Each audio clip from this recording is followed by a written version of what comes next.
ಎಲ್ರಿಗೂ ನಮಸ್ಕಾರ ಪ್ರಿಯ ವೀಕ್ಷಕರೇ, ನನ್ನ ಗುರುಪರಂಪರೆ ಯೂಟ್ಯೂಬ್ ಚಾನಲ್ಗೆ ಸ್ವಾಗತ. ನಾನು ನಿಮ್ಮ ಕೃಪಾ.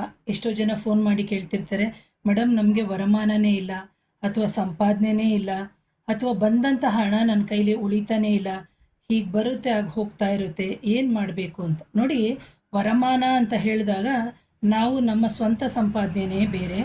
ಸಂಪಾದನೆಯಲ್ಲಿ ಹಲವಾರು ವಿಧಗಳಿದೆ. ಅಂದರೆ ಅದನ್ನು ಕಾನ್ಸೆಪ್ಟ್ ದೊಡ್ಡದು, ಸರಳವಾಗಿ ಹೇಳ್ತೀನಿ ನೋಡಿ. ಒಬ್ಬರಿಗೆ ಹಣ ಬರಬೇಕು ಅಂತಂದರೆ ಒಬ್ಬರಿಗೆ ಬಾಡಿಗೆಯಿಂದ ಬರ್ತದೆ. ಅಂದರೆ ಮನೆಗಳು ಬಾಡಿಗೆ ಕೊಟ್ಟಿರ್ಬೋದು, ಅಥವಾ ಅಪಾರ್ಟ್ಮೆಂಟ್ ಬಾಡಿಗೆ ಕೊಟ್ಟಿರ್ಬೋದು, ಅಥವಾ ಅಂಗಡಿಗಳು ಮಳಿಗೆಗಳು ಬಾಡಿಗೆ ಕೊಟ್ಟಿರ್ಬೋದು, ಅದರಿಂದ ಹಣ ಬರುತ್ತೆ. ಇನ್ನು ಕೆಲವರಿಗೆ ವಾಹನದಿಂದ ಅಂದರೆ ಏನು ಟೂ ವೀಲರೋ ಅಥವಾ ಫೋರ್ ವೀಲರೋ ಈ ಥರ ಅದನ್ನು ಕೊಟ್ಟು ಅದರಿಂದ ಬಾಡಿಗೆಯಿಂದ ಜೀವನ ಮಾಡ್ತಿರ್ತಾರೆ ಕೆಲವರು.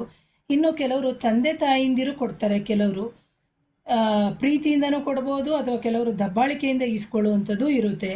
ಹಾಗೆಯೇ ಕೆಲವೊಬ್ಬರವ್ರ ಮನೇಲಿ ಆನ್ಸೆಕ್ಟರ್ಸ್ ಪ್ರಾಪರ್ಟಿ ಅಥವಾ ಏನು ಅಜ್ಜಿ ತಾತಂದಿರ ಆಸ್ತಿ ಅಥವಾ ಪೂರ್ವಿಕರ ಆಸ್ತಿ ಅಂತ ಏನಿರುತ್ತೆ, ಆ ಪೂರ್ವಿಕರ ಆಸ್ತಿಯನ್ನು ಸಮೇತ ಅದರಲ್ಲೂ ಸಮೇತ ನಾವು ಯಾವುದೋ ರೂಪದಲ್ಲಿ ಬಾಡಿಗೆ ರೂಪದಲ್ಲಿ ನಾವು ಬಳಸ್ಕೋತಾ ಇರ್ತೀವಿ. ಅದಲ್ಲದೇನೆ ನಾವು ಹೀಗೆ ಹಲವಾರು ಬ್ರಾಂಚಸ್ ಅಥವಾ ಹಲವಾರು ವಿಧಗಳಿದೆ. ಆದರೆ ನಾವು ನಮ್ಮ ಸ್ವಂತ ಸಂಪಾದನೆ ಮಾಡಿದಾಗ ಅದು ಉಳಿತಾ ಇಲ್ಲ ಮೇಡಮ್, ಅದಕ್ಕೆ ನಾವು ಏನು ಮಾಡಬೇಕು ಅಂತಂತಂದರೆ ಇದೆಲ್ಲವನ್ನು ನಾವು ಮೂಲ ಜಾತಕದಲ್ಲೇ ನಾವು ಕಂಡುಹಿಡ್ಕೋಬೇಕಾಗುತ್ತೆ. ಕಾಮನ್ ಆಗಿ ಅಂದರೆ ಇವರಿಗೆ ಯಾವ ಕಡೆಯಿಂದ ವರಮಾನ ಬರಬೇಕು, ಯಾರು ಕೊಡ್ತಾರೆ. ಕೆಲವರಿಗೆ ನೋಡ್ಬೋದು ಗಂಡ ಕೊಡೋದು, ಕೆಲವರಿಗೆ ಹೆಂಡತಿ ಕೊಡೋವಂಥದ್ದು, ಈ ಥರ ಎಲ್ಲ ಇರ್ತದೆ.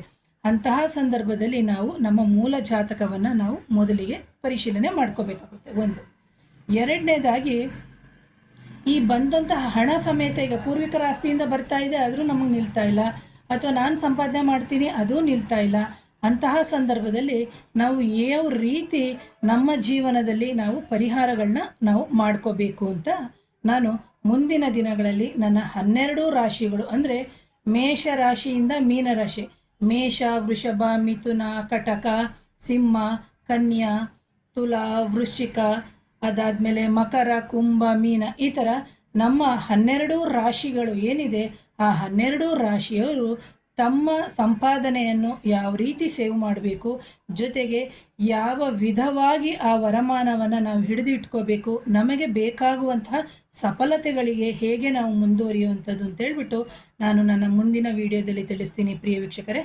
ಹಾಗಾಗಿ ಮೊದಲನೇ ಬಾರಿಗೆ ಯಾರಾದರೂ ನನ್ನ ಚಾನಲ್ನ ನೋಡ್ತಾ ಇದ್ದರೆ ದಯವಿಟ್ಟು ಚಾನಲ್ನ ಸಬ್ಸ್ಕ್ರೈಬ್ ಮಾಡಿ, ಲೈಕ್ ಮಾಡಿ, ಶೇರ್ ಮಾಡಿ, ಕಮೆಂಟ್ ಮಾಡಿ.